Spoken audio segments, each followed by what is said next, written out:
and yeah, we could address that later. And now I think I would like to introduce my topic. So since you knew about OET, now the question is, Alvin, what is in the test? All right, so I'm Alvin Alonso. I'm an OET education specialist. So I'm going to walk you through about the content of the test. What are the skills? What are the structures? And then later, we're going to focus on the meat of the conversation, which is about OET speaking. We're going to have some practice, and I encourage you to participate. We better get started while you might be typing. And so I would like to get started with differences in what is required in OET. So to talk about the structure of the test, it's very important for you to know these four important things. Elicit and deal with sensitive topics. So in OET, it's very important for you to know that it's in healthcare context. So as a healthcare professional, you need to be empathetic when you are conversing with the patient. And second, reassure someone who is anxious. So imagine yourself, you are in the middle of a busy hospital, and then a middle-aged woman goes to you and asks you a question while she is not feeling well. So how are you going to reassure someone who is in high emotions? So that's another thing that you need to have if you take OET, or if you will learn OET, that is something you need to have or you need to learn. Third is translate specialist register into lay language. It's important in OET that you need to be clear when it comes to your message. So we know that in healthcare profession, we have technical terms. So if you talk with the patient, the question is, how will the patient understand you easily, right? So for you to have engagement, you need to use lay language or the common words that a normal person can understand. And lastly is the power relationship between interlocutor and the candidate. In the OET speaking, just to signpost, one of the criteria to assess it is relationship building. So it's important for you to have to establish relationship with the patient, for example, through a greeting, through your tone, through your intonation. So that is something that we will talk about later. Yeah, so basically these are the skills that are required in OET. And if you take OET, as Tom mentioned earlier, you're not just preparing for the test, but you are also preparing for your real life profession. All right. And just to give you an overview, I know that there will be several sessions for different skills, but today we will be focusing on speaking. In OET, we have four OET subtests. So we have listening, reading, writing, and speaking. And basically, it's just similar with other English assessments. However, I think Tom gave an idea earlier to you that writing and speaking are profession specific, meaning to say, if you're a doctor, you will take the test for a doctor. If you're a nurse, you will take the test for a nurse. However, for listening and reading, it's for all the professions. So it's general healthcare profession. And I want to give you an overview of the content of the four subtests. So we have listening, reading, writing, speaking. So for listening, there are 42 questions, and also for reading. For listening and reading, similarity is it has three parts: listening A, B, and C, reading A, B, and C. And you can see the number of questions and the total score. For writing part, it is actually scored by two assessors, and it has 6 criteria. And today, what we're going to focus on is the speaking part, which is scored by two assessors. It has two main major criteria, which are: one, we call it linguistic criteria, and the second one is the clinical communication criteria. And maybe you have a question in your mind, Alvin, what is that? Don't worry, we will talk about that here. So now we're going to dig deeper to the details of OET speaking. So, but before we go to the details of it, I would like to play a sample role play in OET speaking component. So this is between an interlocutor and the OET candidate who is a doctor. So just to give you a background while I'm sharing the sound, the interlocutor is the person in the room where the person is the one facilitating the conversation. I'm going to play it. I hope you could hear it.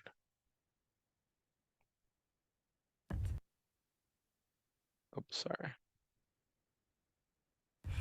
So let's move on to the role plays now. I'll take the part of the patient or perhaps a relative, and you'll take your professional role.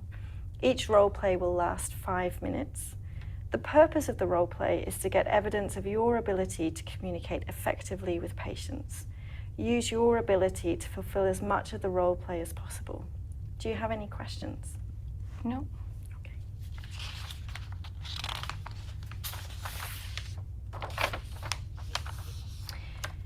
You have up to 3 minutes to prepare the first role play. You will start the role play after that time. I'll let you know when 3 minutes are up. You can ask me if there's anything you are not sure about, and you can make notes on the role play card if you want to. Here's a pencil for making notes. Thank you. You can look at the card during the test, but you must return it to me at the end of the test. This is your information for the first role play. It's role play number 1 for medicine. Please start preparing now.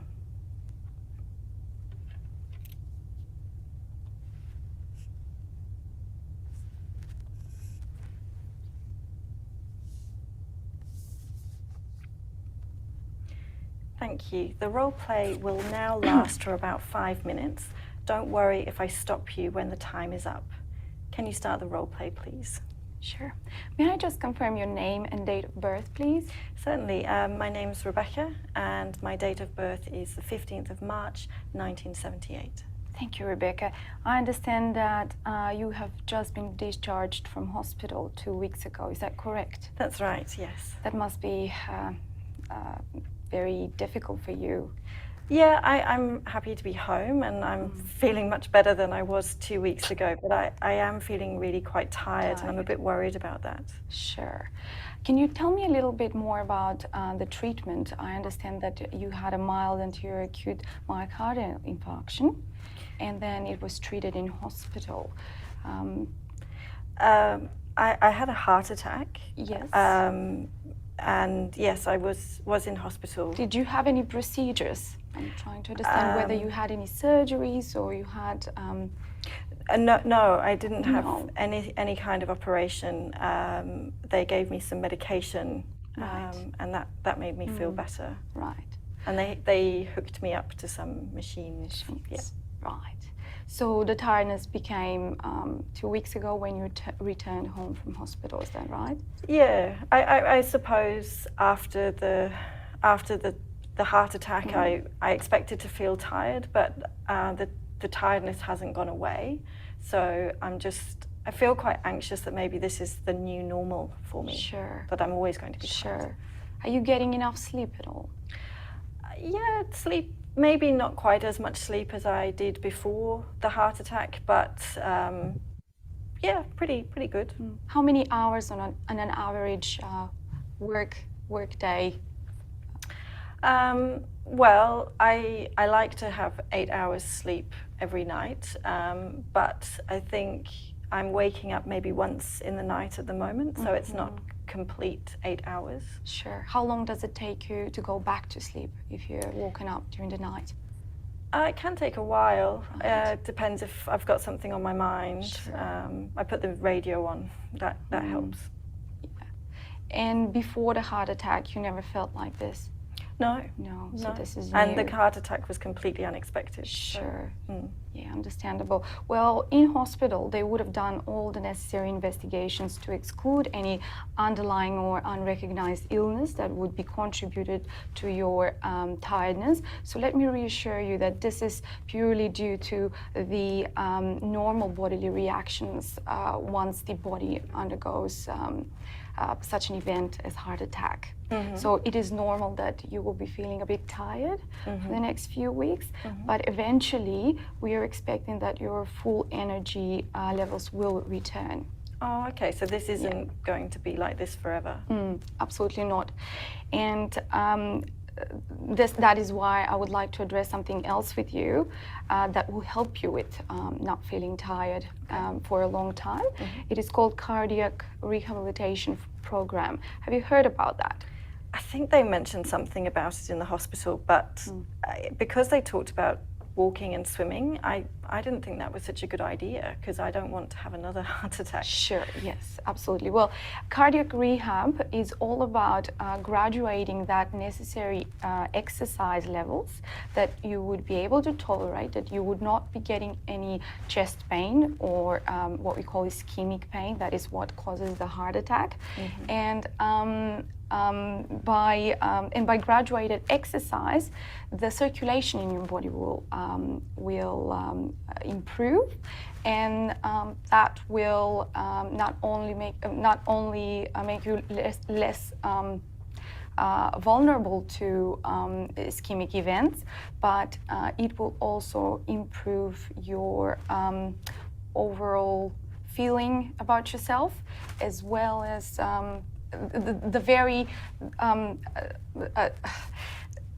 just by being able to exercise, you would not be feeling tired as you're feeling now.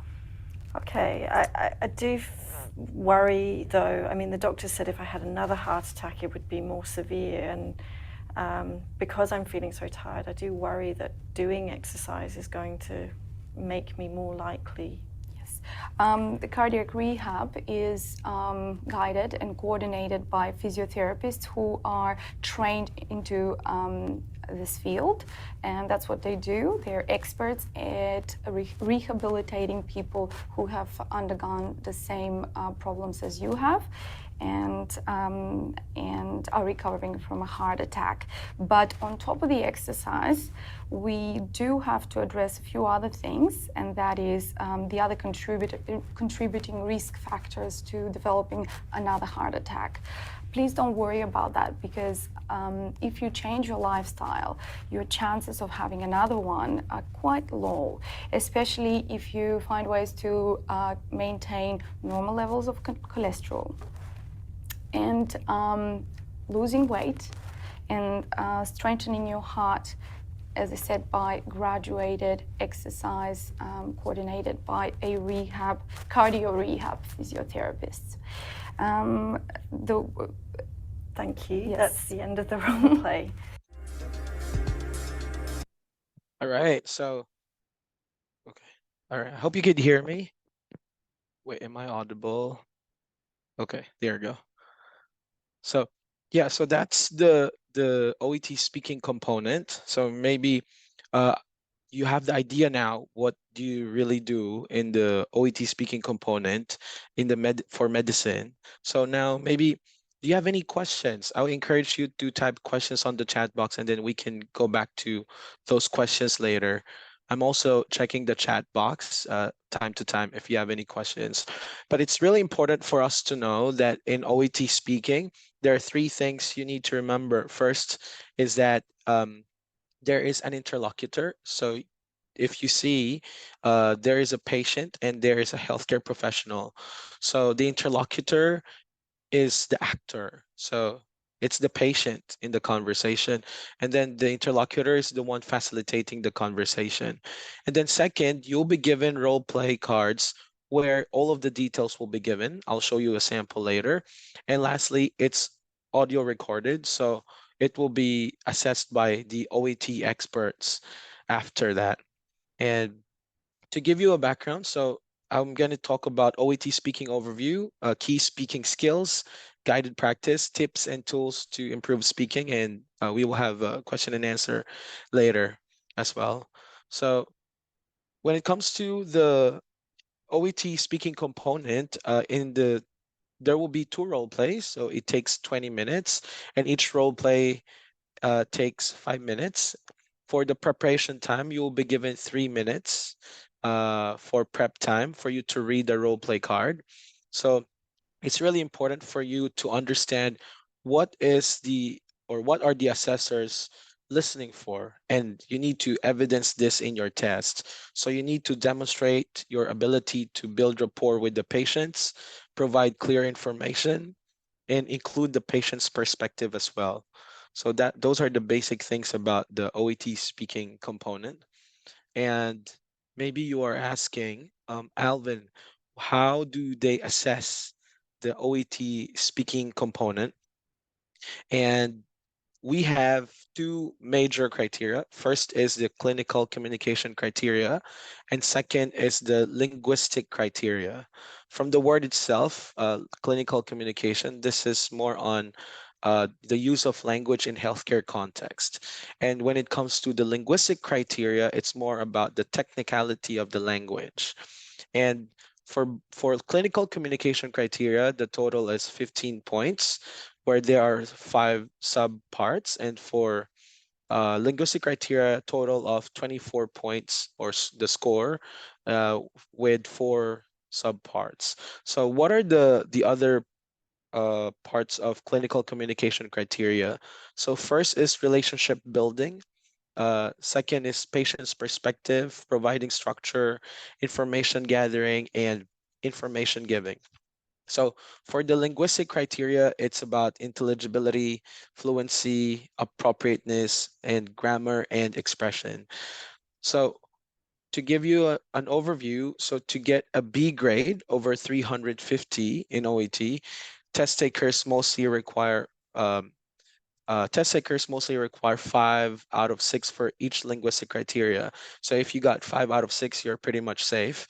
And 2 out of 3 for the clinical communication criteria. If you got 2, you're pretty much safe as well. And probably you will pass it. And to give you a background, so what are the ideas with the subparts? For example, in relationship building, it's about building rapport. How do you start a conversation or listen actively with your patient? Second is the patient's perspective. This is how you try to understand what is painful, for example, with the patient, or what are the problems of the patient. Providing structure, it's important for you to have you need to keep the discussion focused and organized in a way that it asks open-ended questions and it's easy to understand. And for information gathering, from the word itself, it's all about asking relevant questions.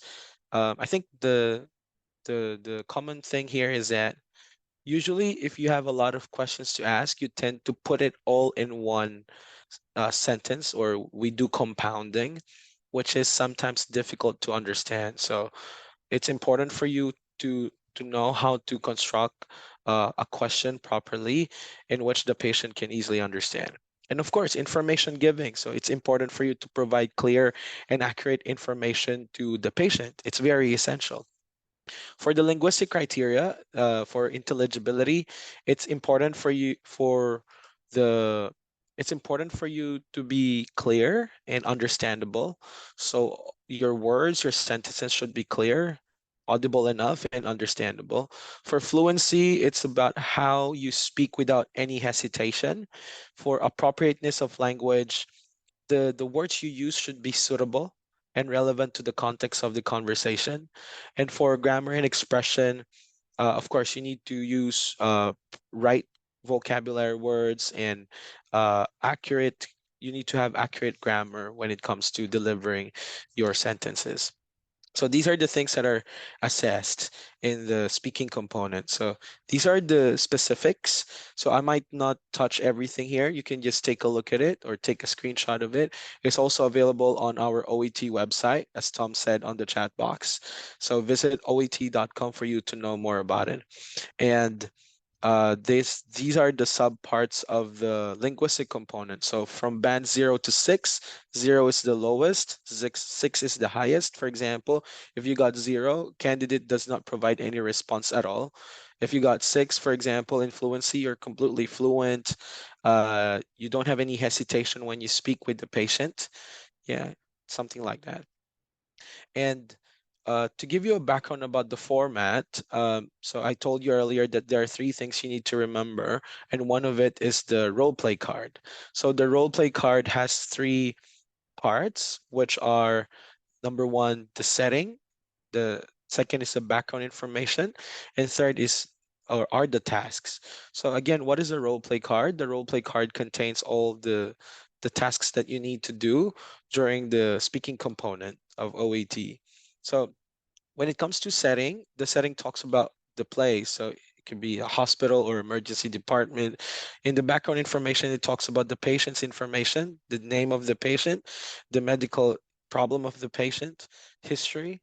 And for the task, it usually about for example, inquiring or reassuring a patient.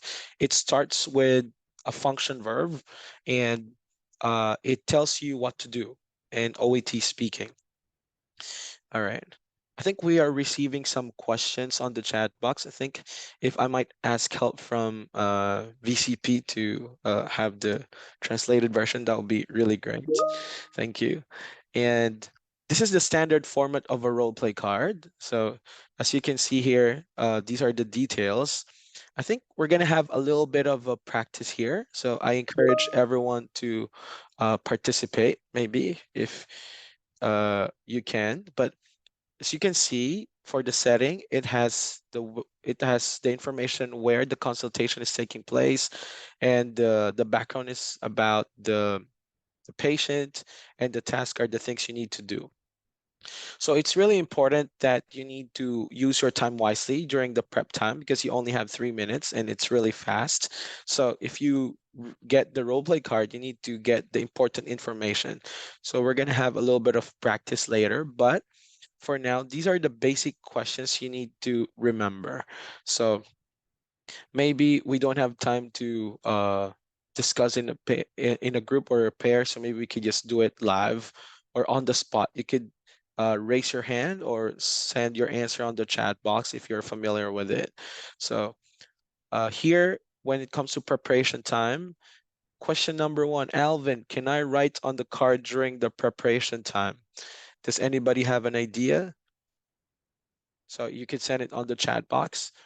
And for the first one, actually, you can write something on the card if you would like to. So you could just annotate, you could circle, and then make some brief notes if you feel like doing that. It's fine. All right. Question number 2, Alvin, can I see a clock or timer in the room during my prep time or during the role play? Any idea? You could send it on the chat box, or you could raise your hand here as well. Okay. So maybe we are still thinking, but for number 2, actually no. So interlocutor tells you when to start and when to stop talking. So usually the situation is like this. The candidate wants to finish all the tasks, but the time is not enough. So what happens at the end of the speaking component is the candidate is speaking too fast, trying to put everything in the last minute, but it's not advisable, because if when it comes to the remaining minutes or seconds, it's better for you to have a free-flowing conversation with the patient, and not trying to put everything in the last minute, actually.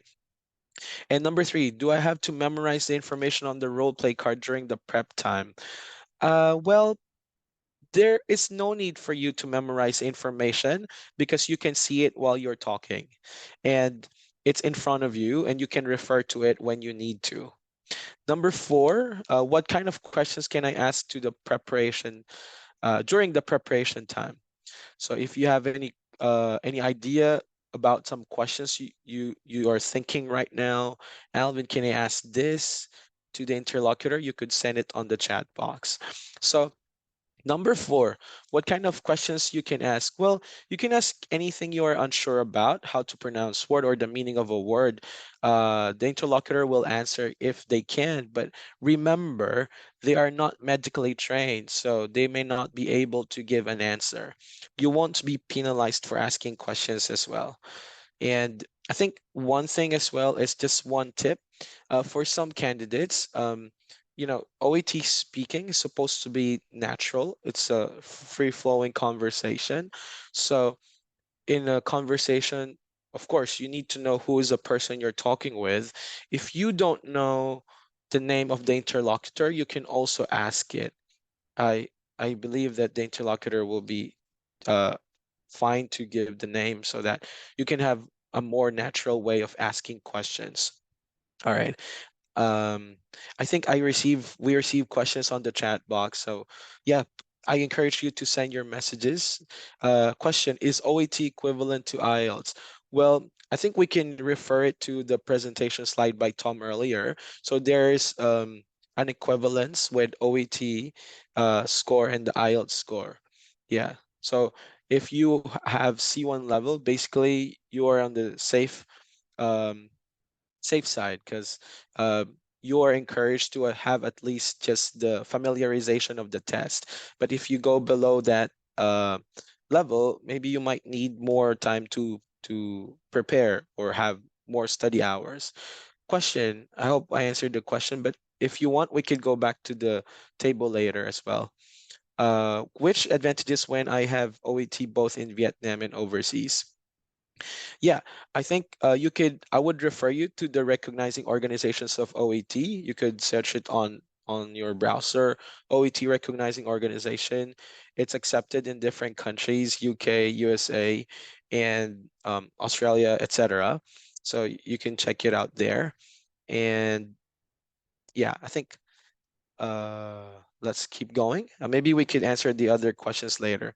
So as I mentioned earlier, use your time wisely. It's very important. You have 3 minutes to read and prepare for the role play. And during that time, you should read the card carefully. Yeah, so I think these are the basic information that you need to get from your role play card. So for example, where is the consultation taking place?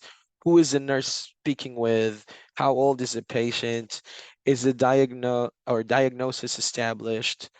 Anything else important that you noticed, what emotions are in the scenario, and take note of the function verbs. Yeah, so we have here the role play card that I showed you earlier. So I have, maybe we could try to scan the text and then maybe we could have a minute for you to answer some of the questions here, but you don't need to answer everything. Maybe something that you could just spot right away. You can scan or skim the text. I'm gonna give you a minute, maybe for this. Actually, supposed to be 3 minutes, but just send your answer on the chat box. Okay. Again, try to answer the questions at the right side. Where is the consultation taking place up to number 7? Just the numbers you can answer. Okay, so maybe I'm gonna give you a minute or so. You may try to answer this one. Oops, sorry. Yeah, time starts now. You can send the answer on the chat box.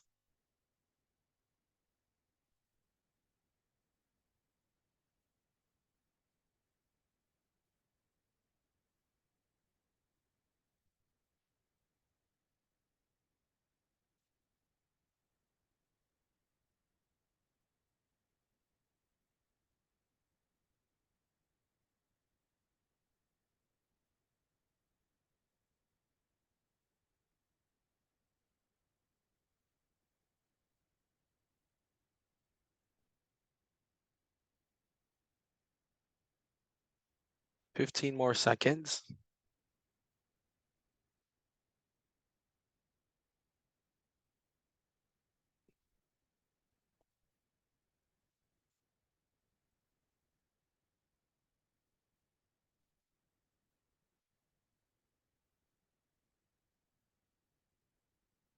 Okay, time's up. 1 minute is done. So you could just send your answer on the chat box. I got an answer from Pham Ngo Can.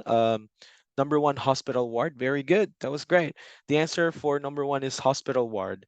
The consultation is taking place in the hospital ward. Number 2, uh, who is the nurse speaking with? Osteoporosis patient. That was a good try. Thank you for your answer. Although if we answered the question, it's much better. I advise to write a 77-year-old osteoporosis sufferer. I think the age is also a very important information there as well. And For number 3, 77 years old patient. Yep, very good. Okay, and number 4, is the diagnosis established? I think nobody tried to answer this. So for number 4, actually, yes, the patient has osteoporosis, right? And was admitted with a broken leg due to a fall at home. So it's a yes. And number 5, what emotions are in the scenario? Well, you can see here that the emotions in the scenario include the patient possibly feeling kind of reluctant or hesitant about being discharged from the hospital, as well as the nurse needing to reassure and encourage the patient. So that's something that you can also take note. For number 6, anything else important that you noticed? If you can take a look at the details, I think one important aspect is the need for the nurse to address any concerns or, the reasons the patients may have for wanting to stay longer in the hospital. Maybe if you're the healthcare professional, the nurse or the doctor here, you might ask more questions why the patient would like to stay much longer in the hospital. And number 7 is check the function verbs. So the function verbs are very important, as I mentioned earlier. You can see here, wait, let me um, use my laser pointer. I hope. Okay, here. So you can see that the function verbs are in the beginning of the sentences in the task: find out, inquire, encourage, respond. So here you can have an idea what you should do during the OET speaking component. So for example, you have the word find out. So find out means that you need to gather information, meaning you need to ask questions to the patient, right? Inquire about. So it's pretty much similar about getting information. And we have encourage, which means you want to inspire or motivate the patient to do something, right? And respond is like you need to react on the emotion, the statements of the patient. So those are the things that you need to satisfy. I would like to note that based on uh, the experience of the candidates, they say, or actually they know the way to answer the questions or to do the tasks, but the problem is sometimes they don't read the task carefully. They just ask questions whatever they like to. So, and that is not a good practice. You need to look at the tasks first and then try to ask questions based from it. Excuse me. So do you have any questions about the role play card? I hope it's all clear for everyone, and you can send it the questions on the chat box. Okay. So before beginning the interaction, these are also very important. So it's important for you to ask yourself if you have met the patient before. So there are only two possible answers. It's either yes, and if it's a yes, start the conversation more casually. So no need to give your name because you can just be more friendly and more familiar with the patient. And no, if it's a no, you need to introduce yourself more formally. State your name and role. So maybe you can go back to the role play card I showed you earlier. Can someone guess if the healthcare professional, the nurse, met the patient before? Yes or no? Please send it on the chat box. So I'll go back to your answers later. Second is, what's the level of urgency in the situation? Is it something urgent? Is it moderate? Or is it just uh, least priority, for example? So can you try to write your answers on the chat box based on the role play card earlier? I'm gonna go back so you can try to see. Again, my question is, have you met this patient before if you're the nurse? And second question is, what's the level of urgency? I'm gonna give you at least 10 seconds to think about it.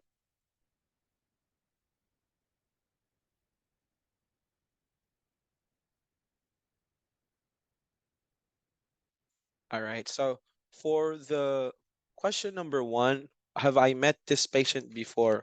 Actually, you can easily answer because remember that this is a discharge process, meaning to say that the patient, the nurse or the healthcare professional uh, knew the patient before. So it's likely that you have met the patient if you are the healthcare professional in this situation. And when it comes to the level of urgency, so here you can say that this is not so urgent, but maybe we could say it's moderate because you can, if you see the details there, it says that uh, the patient has given all the clear instructions. However, there are some concerns from the patient why she wants to, and you need to know why she wants to stay at the hospital much longer. So again, if you know the patient already, you could just start the conversation more casually and no need to give your name. So that's how it usually goes. So this is just a tip. So all these things determine your manner, your tone, and how quickly you move through the introduction to the first task.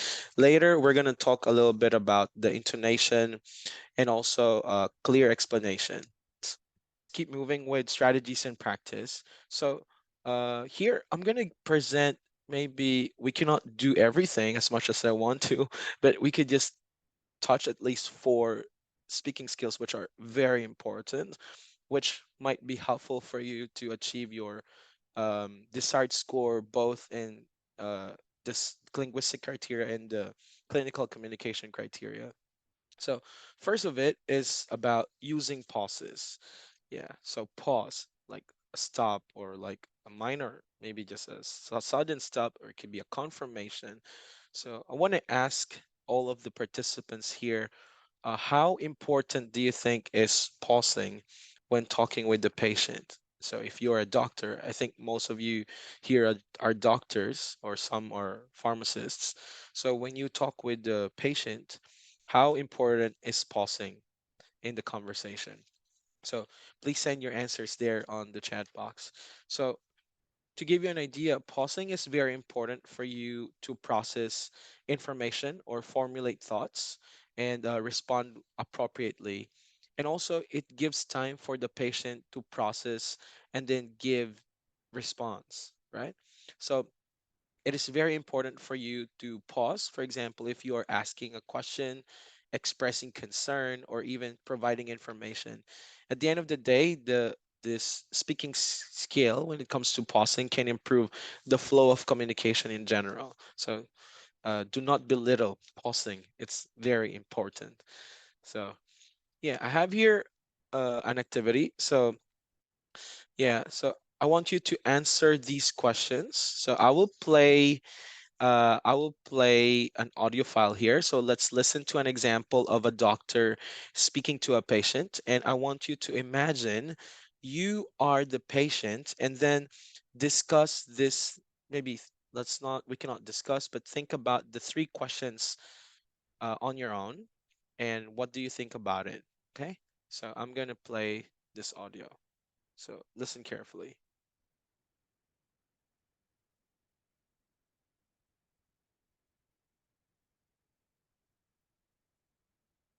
Now, Ralph, I'd like to briefly summarize your history to be sure I have understood Oops, sorry. everything correctly. You have been suffering. Now, Ralph, I'd like to briefly summarize your history to be sure I have understood everything correctly. You have been suffering from stomach pain since yesterday, and you have experienced some heartburn. You have taken medication from the pharmacy, but it has not relieved your symptoms. Is that right so far? All right. So again, I would like you to answer the questions. So that was the first uh, listening part. So these are the questions I would like you to answer. Was the audio easy to follow? So is it a yes or a no? Can you please type your answer on the chat box if it's a yes and or a no? Or maybe I would like you to click your thumbs up button if it's a yes. Is it easy to follow? Thumbs up. Okay. And if it's a no, thumbs up. So basically, thank you, Pham Ngoken and Haan. No, yeah. Basically, it's not easy to follow, right? Did the healthcare professional allow you time to understand what he was saying? Yes or no? Did he give you time? Please chat it on. Okay, PMT, no. All right. Yeah, it's also a no. And I think could it have been improved? So if you have any suggestions, Vaman, thank you. So basically, the speaker, the healthcare professional, is too fast, and the patient might not understand it, right? It's like he's really rushing to explain everything, and that is something that might affect your score with intelligibility and giving information. So now, I would like to. Okay. All right. I'd like to show you types of pauses to use in your speaking component. So there are several types of pauses that you could use. So one is the sentence pause. So when it comes to sentence pause, you try to show you are moving on to a new topic. So it's much longer than the others actually. So and then we have also the pause for punctuation. So for this part, perhaps it's just like a matter of milliseconds. It's short, so you can continue with a longer piece of information. So if you are giving more information in the next sentence, you need to have pause for punctuations. It might be just pretty much short, maybe a matter of milliseconds. It's just maybe taking a breath, maybe. So yeah, for part maybe pause number three, it's pause for effect. So I think this will be very important when you allow the patient the chance to process the information. For example, you explain what is osteoporosis or maybe a medical condition. So usually when you present a series of information and then try to explain your advice or the risk of doing something, in healthcare context, you prescribe something, you pause for effect. Yeah, later I'll show you what are the examples when applied. Okay.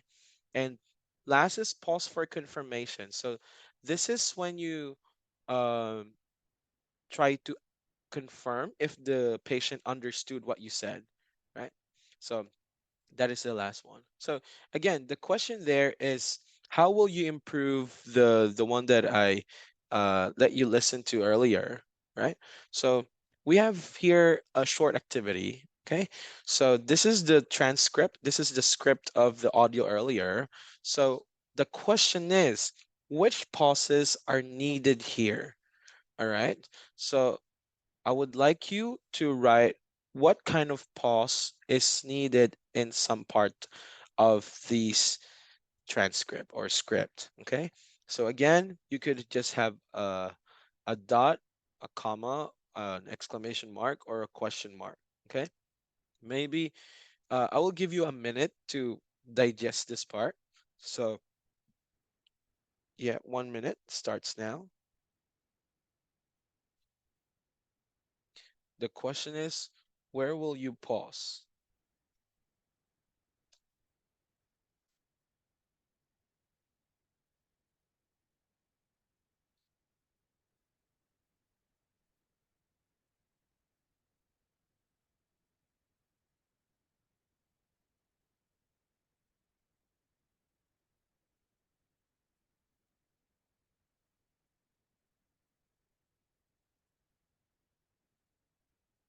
30 seconds. If you want, you can send some of your answers on the chat box.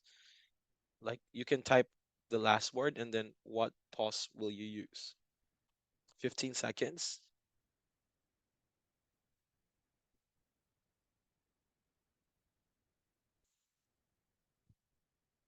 All right. Okay. So maybe we can check it out.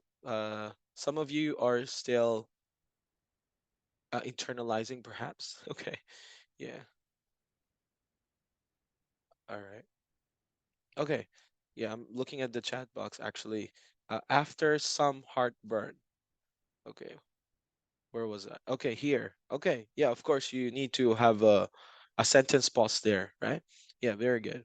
So for some, maybe you're still answering the activity, but let me just show you where to pause there. So for you to improve fluency, um, and then to sound more understandable and sounding like no hesitations at all, but understandable to the patient. So these are the types of pauses you can use. So for after Ralph, you could have a pause. After yesterday, it's a confirmation pause. So after correctly, and you have, of course, after some heartburn, after pharmacy, and another confirmation pause after. Is that right so far? So yeah, let's try to apply it and tell me if this is an improved version. Is there an improvement in this audio? All right, I'm gonna play it. Now, Ralph, I'd like to briefly summarize your history to be sure that I've understood everything correctly.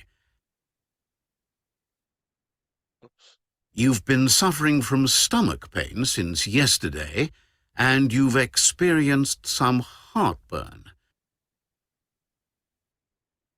You've taken medication from the pharmacy, but it has not relieved your symptoms. Is that right so far? All right, so that's it.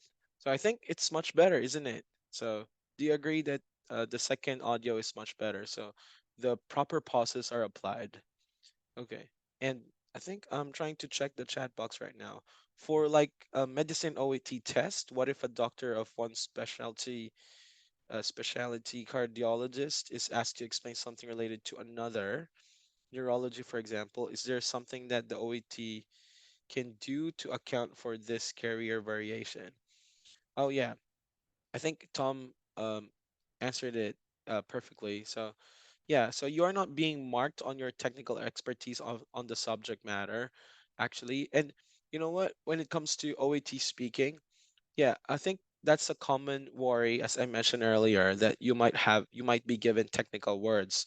Remember that in OET speaking, it's what is being measured there is how you communicate. So the interlocutor is there to facilitate the conversation.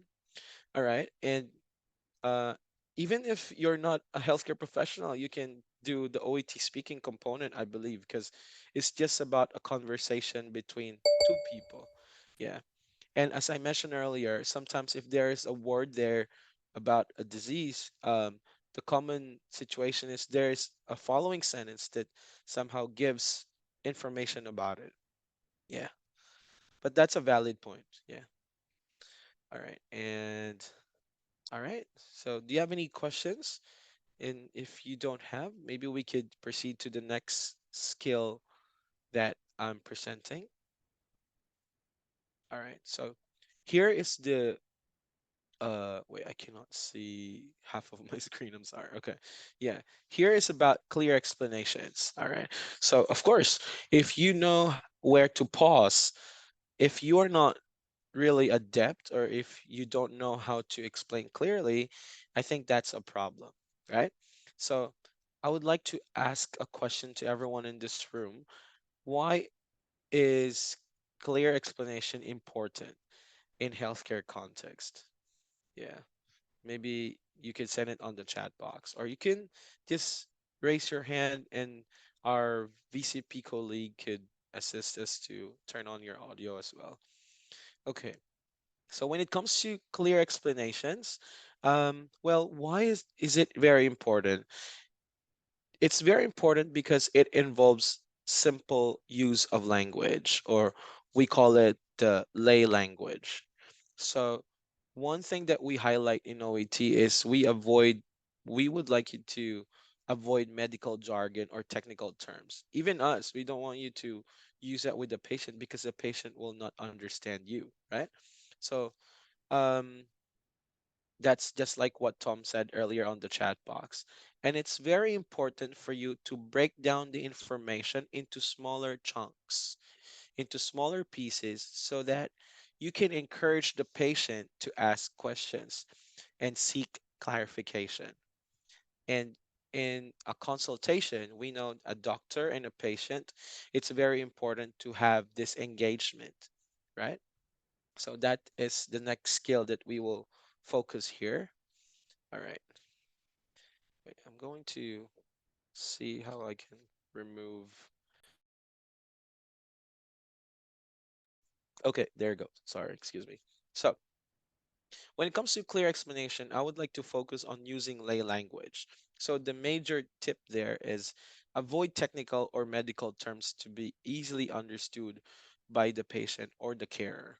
So as I mentioned earlier, you need to avoid like highfalutin words maybe that the patient will not understand. So do you have amenorrhea? So you could just say, are your periods regular? Right? So the only uh, important thing here again is that you need to encourage um, engagement with the patient by using common words or lay language. All right. So we have here a short practice. All right. I want you to try to tell me or to answer what are the lay language for each item. All right. So we have 10 items here, and you could just send your answers on the chat box. Okay, so please send it on the chat box. I'm going to give you, it's supposed to be a breakout session, but yeah, due to time constraints, let's just do it here, all right, in the main session. So I'm gonna give you at least 2 minutes or so to answer this and send your answers on the chat box. And time starts now.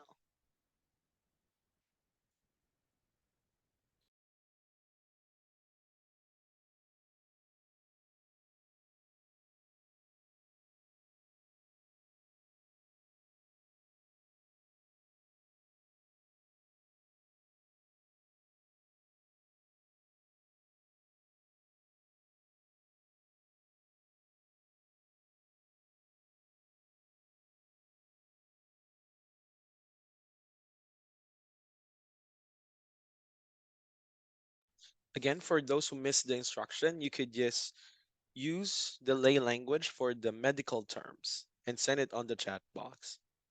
You still have 1 minute. Keep going.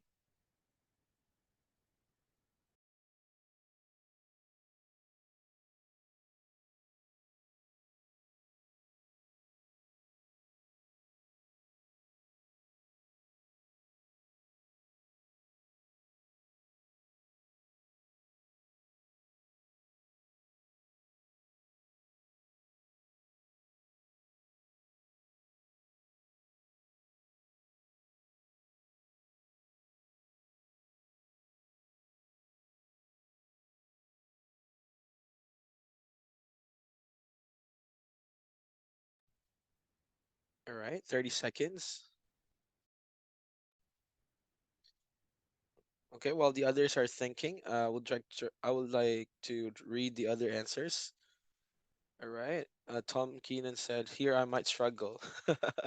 All right. Vanman said, "Number one, allergic rhinitis." Thank you. Let's try to check that one later. Yeah. Runny nose, number one. Runny nose, number one. Number two, blood pressure is normal. Three, stroke. Two, blood pressure is normal. Crizel, thank you. High blood pressure, number four. Sore throat, number five. Thigh bone, number six. Famngolken, thank you. Nasal discharge, large number blood pressure. Stroke, high blood pressure, inflammation of throat, and so on. Okay, yeah, thank you so much for sending your answers. Wait, let me stop the timer and time's up. Right. So, yeah, I think you have all participated and sent your answers on the chat box. Thank you. But now let's try to see the answers. All right. So, yeah, so these are the answers. So for number one, do you have rhinorrhea? So you will say, you could say runny nose. Do you have a runny nose? So this refers to a symptom of stuffy nose or runny nose, right? Yeah. So I think I saw some answers similar to this. And for number two, systolic blood pressure. So basically, blood pressure readings have two numbers. So the first number in your blood pressure reading is not within the ideal range. Or maybe another way of saying is that this indicates that the pressure in your arteries, uh, or maybe let me rephrase it. It may be when taking your blood pressure, it is unusually high, right? So And wait, let me just move forward. And for number 3, what was the word there? A cerebrovascular accident. So your brother has had a stroke. So this refers to a sudden interruption into the blood supply in the brain, right? And for number 4, what the word was hypertension. I think it's important to note that some medical terms are quite common for people, so it's easily understandable. But there are just some that are quite specific. So you could say, do you have a history of high blood pressure? And for number 5, it's pharyngitis. So how long have you had a sore throat? And for number 6, the word there was X-ray of your tibia. So we need to take an X-ray of your lower leg. And 7, there was a word about otitis media, right? So you can say your child has an infection in the middle ear. And for number 8, remember there was a word about metastasized cancer. So we might say, unfortunately, the cancer has spread to other parts of the body. And for number 9, there was a word about nephritis. So basically, it refers to the inflammation of the kidney. So getting discharged without the doctor's consent may lead to an inflammation of the kidney or kidneys. And the last one was, there was a medical term, cirrhosis. So have you experienced any dry skin instead of saying have you experienced cirrhosis? Yeah. So the lay language is very important when it comes to um, talking with the patient. Yeah, because in that way, you could have a higher engagement, and then the conversation will be much better. All right. So that was pretty quick, right? But that was fun. Thank you very much for sending your answers for clear explanations or the lay language. But do you have any questions about clear explanations or lay language? You can send it on the chat box as well. Wait, let me check it out. Yeah, here I might struggle too. Yeah, thanks, Tom, for sharing your insight about that. Okay. Okay, so now let's go and talk about intonation. So this is 3 out of 4. All right. We're almost checking all the boxes. So I would like to pose a question to everyone. Why is or how is intonation helpful when talking with the patient? You can send it on the chat box. So when it comes to intonation, I think it's very important for you to convey or to show your emotions or your empathy. One example is reassuring a patient, right? Or using empathy or having empathy to the patient, right? It's very important because the rise and fall of your voice, or maybe the pitch of your voice, has an impact with how the patient respond, right? So it could be gentle. You could be gentle when trying to talk with someone who is experiencing pain, right? Of course, nobody wants to talk uh, harshly with someone experiencing pain. So another thing about intonation is that you can highlight important information if you have the right intonation. So in general, just like the others earlier, it can encourage engagement with the patient, and it could build rapport with the patient. Yeah. So let's just continue with some important points here. Okay. So when it comes to intonation, this is something I would like you to remember. It's not what you say, it's how you say it. So intonation can convey the speaker's emotion, like boredom, interest, surprise, or empathy, anger, or happiness, right? So I have here a fun activity that maybe you could show how much good you are in using into the right intonation. Okay, uh, so for this practice activity, yeah, I wish I could have a volunteer if we have any brave souls to volunteer later. So I would like you to think about it first, okay? So practice saying hello. All right. Imagine there's a patient or there's a person in front of you or a patient for these 6 different scenarios. Just one word, hello, but different scenarios. So you have a patient you see regularly. How are you going to say hello? A patient you haven't seen in a long time. A child patient. A patient who is visiting for the first time. A colleague. And number 6, check if someone is listening. All right. I would like you to uh, practice with yourself, all right? Or if you have someone beside you, you could practice, all right? And I'm gonna give you a minute to reflect on your answers, all right? Somebody sent hello. Okay, thank you, Tom, for that. But I'm gonna give you a minute. Time starts now. Try to reflect. How are you going to say hello in different scenarios? You may start. I want to volunteer later. I hope somebody could volunteer.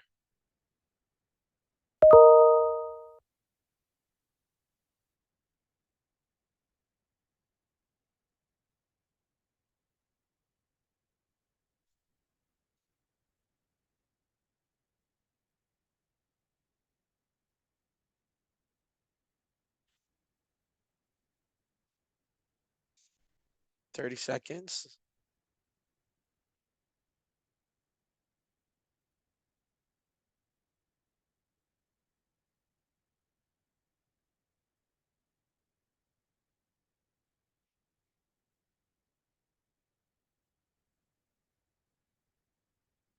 Okay, 10 seconds.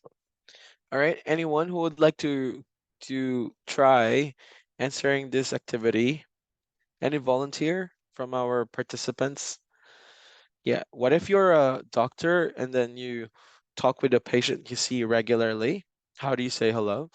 A patient you haven't seen in a long time, a child patient, a patient who is visiting for the first time, a colleague, and check if someone is listening. Yeah. All right. Anyone? Okay, so if you try to talk about this, by the way, before we proceed, we have a link here. I'm gonna send it on the chat box. So if you want to learn more about how are you going to start your okay. Mm, How are you going to start? Wait, let me just send it on the chat box. Okay. Here, you can check this blog from OET and you can see some tips. How are you going to to greet or to start the conversation with the patient? So basically, um, for this one, um, yeah, thank you. I think PMT. Okay. Here, it's wonderful to see you again. How long has it been? Okay, great. So, for example, a patient you see regularly, maybe you could just say, when it comes to that, um, you see regularly, so you might not. Okay, somebody's. Okay, who was that? Who would like to volunteer? Do we have any volunteer here? Okay, nobody. All right, so let me just explain this part. So for patient you see regularly, maybe hello with a warm and a friendly tone. So indicating the, familiarity with someone, like hello. Yeah. So maybe you could just say to that person, right? And a patient you haven't seen in a long time. Maybe for this one, you might be slightly surprised or curious in the tone so that you can express pleasant surprise and at seeing the patient again.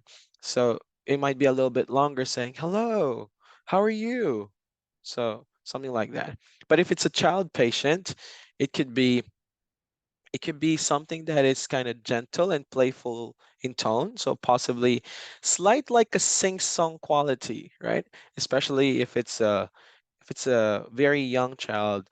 So you might say, hello. Yeah, so you can say it that way. And a child patient could be a patient in the role play, so you can take note of that. A patient who is visiting for the first time, well, for this one, your hello could be just welcoming and reassuring. So you just need to put the patient at ease because it's the first time. Just try to do a positive first impression. So you might say hello with a smile, right? For a colleague is someone that you are working with, you have been working with. So it could be just a professional and a polite tone. Yeah, it could be much shorter and shorter when it comes to the way you say it, but indicates respect. But maybe just saying hello. Yeah. But if you check someone who is, if you want to check someone, if that person is listening, you might ask the question, or you might use hello with sort of a questioning or a tentative tone where it's seeking acknowledgement or confirmation. Like, for example, hello. Yeah, something like that. So there are different ways for you to do the intonation. So again, I would like you to try checking this blog at the bottom. I sent it on the chat box as well. How do you start the speaking role play? Okay, so we have here another short practice. I would like you to tell me which question has appropriate intonation. All right, I'm gonna play the audio and then maybe just tell me on the chat box if it's one or two. Listen carefully. Okay, it's not playing. Wait, give me a sec. Would you mind telling me why you want to get discharged from the hospital? Would you mind telling me why you want to get discharged from the hospital? All right, I'm gonna give you 5 seconds to answer that question. Which question has appropriate intonation? Is it one or two? I'm gonna play it again. Would you mind telling me why you want to get discharged from the hospital? Would you mind telling me why you want to get discharged from the hospital? Okay, so that's it. What do you think? Wait, let me check the chat box here. All right, so sure it's one, right? Crizel said if you want your patient to transfer. Yeah, okay. Two, if you want your patients to transfer. Okay, yeah. So if you want your patients to go and transfer to another hospital, you choose two. Okay, but the answer here is one, definitely. So yeah. And well, again, I just want to highlight that when it comes to intonation, it's not what you say, but it's how you say it, right? So that's very important. And if you have any questions, please send it on the chat box before we proceed to the next item. Yeah. So any questions? All right. Wait, let me check it. Right. Hearing the second voice makes people seek, yeah, more sick, right? So that's really true. And I think you will lose all your patients in the hospital. Okay. So that's a good one. Thank you, PMT, for sharing your insights. Okay. So I think yeah, let's keep going. So let's continue with the last one. So I think this is the last speaking skill because yeah, it's very important because it is pretty much qualifying to both to linguistic and to the clinical communication criteria, but mostly clinical communication. It could be helpful for relationship building, for understanding the patient. So when it comes to reassuring patient, I would like to pose a question to our participants here. Why or how is reassuring important in when communicating with patients, or how is it important? So when it comes to that, I think the first thing that I could say is that when you reassure someone, you provide comfort, you provide support, you provide encouragement to the patients. And at the same time, you use empathetic language that you're showing you're understanding the patient, acknowledging their concern, and also validating their feelings. Yeah. I think when it comes to reassuring, it is also important on how you deliver the nonverbal cues, right?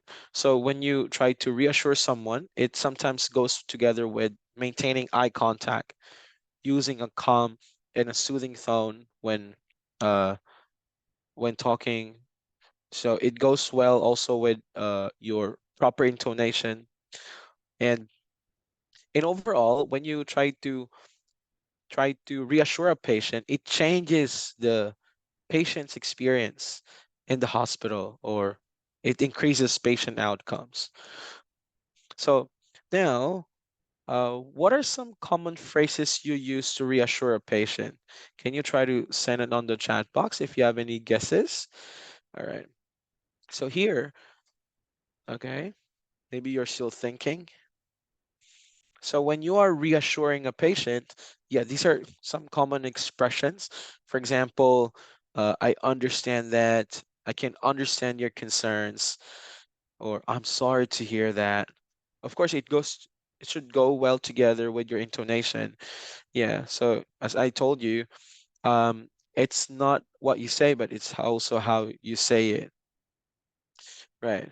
I feel you. Yeah, something like that. So there are so many phrases that you could use. So for example, of course, from the word itself, basically, I understand that, and then try to give uh try to use or talk about the things that you would like to address. For example, the concerns of the patient, or the worries of the patient, the anxiety of the patient, right? And this is another example. I can understand that it can be scary when you're asked to change your medication. So if the patient showed, for example, hesitation or reluctance when it comes to changing medication, you could echo what the patient said by using reassuring expressions. So for example, if you also want to talk about the concerns of the patients, these are just some examples. I can understand your concerns about starting to inject insulin. So let me know that, or let me know what information you need from me.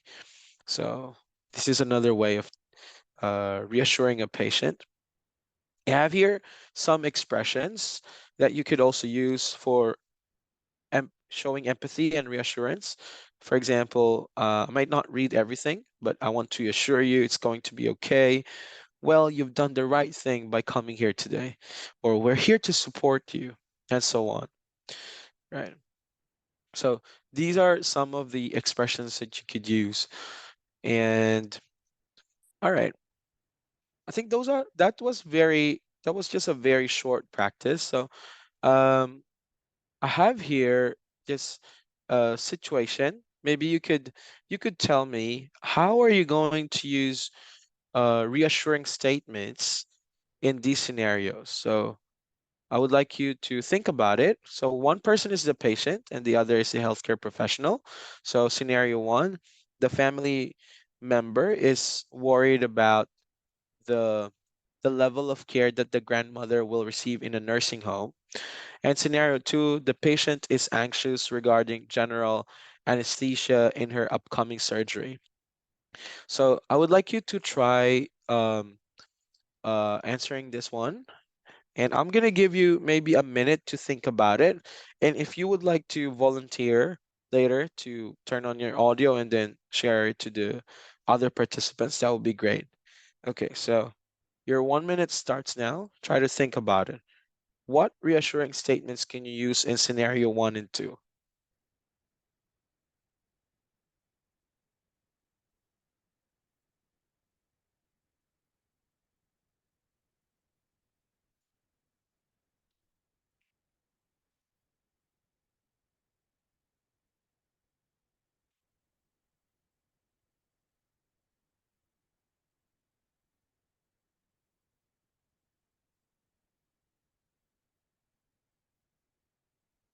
Okay, 30 seconds.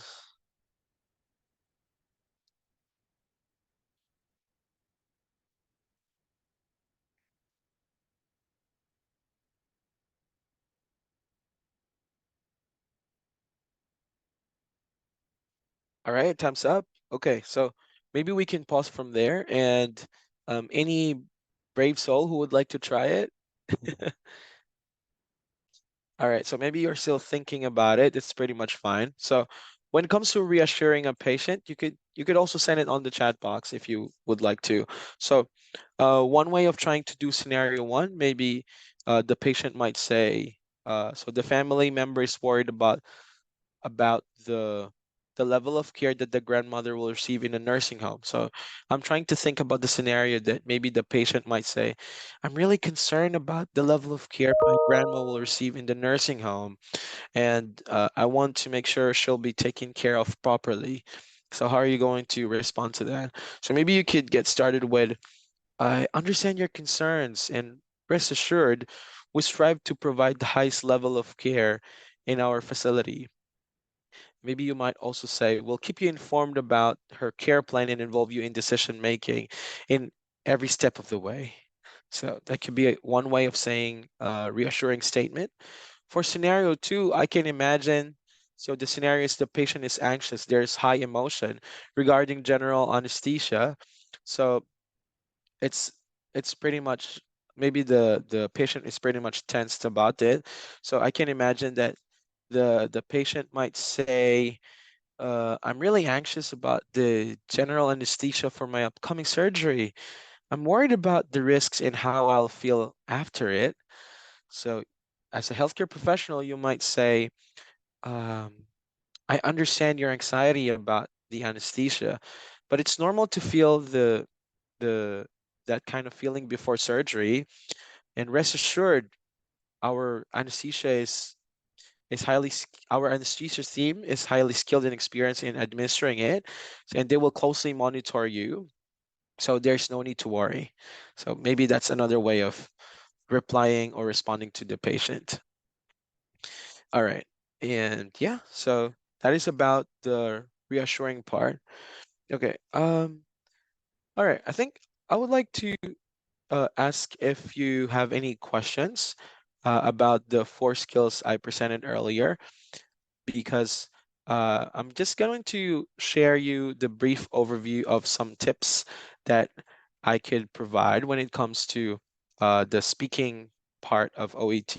So as I mentioned earlier, pausing is very important. So pauses help. Avoid medical language. Use intonation properly. Start each role play differently. Practice speaking as often as you can. Learn useful phrases. Of course, that will be very helpful. And if you wanna learn more about how to prepare for OET, I have just some quick advice here that I think Tom sent it, or the OET team sent it on the chat box. You can download the OET study guide and download it for free. It's for free. So all you need to do is search for OET study guide or on OET website. And also, yeah, we have another way of preparing is these are the, okay. So another way of preparing for your OET exam is trying to see the free online courses or on OET website. I believe you can see it on OET store on OET.com. And we also have free sample tests. So it's all free. It's all there. So you don't need to uh, uh, pay at first. Okay. So you can get started and be familiarized with the test format. And we also have official OET on YouTube. Just subscribe on Facebook so you can get regular updates. So I think that's pretty much it.